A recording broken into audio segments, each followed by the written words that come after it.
Le Sahel, avec une vaste étendue et des conditions climatiques défavorables, a un impact négatif sur les populations malgré ses richesses, ce qui engendre plusieurs conflits et les femmes en sont les principales victimes car elles ne sont souvent ni associées en amont et en aval dans les mécanismes de prévention, de médiation et de gestion des conflits.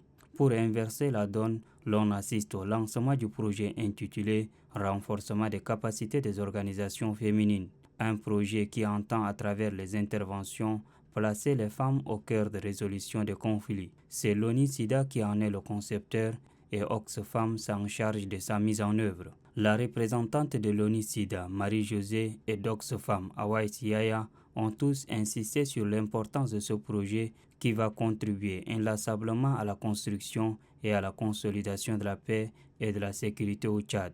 La représentante de 20 organisations féminines bénéficiaires situe le bien fondé de ce projet à caractère social.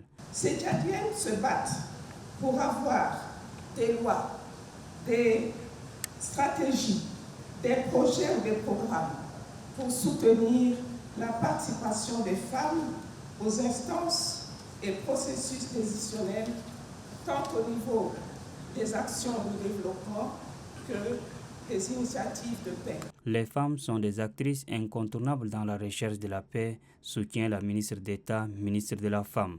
Conscient du rôle crucial, important et non négligeable des femmes dans la résolution, dans la prévention et la gestion des conflits, le gouvernement du Tchad a élaboré et adopté son plan d'action national de la résolution 1325 du Conseil de sécurité des Nations Unies. Il y a de cela un an, l'implication des femmes dans les questions de paix et de sécurité, dans les prises de décisions, avec un narratif occidental, ne pourra jamais marcher.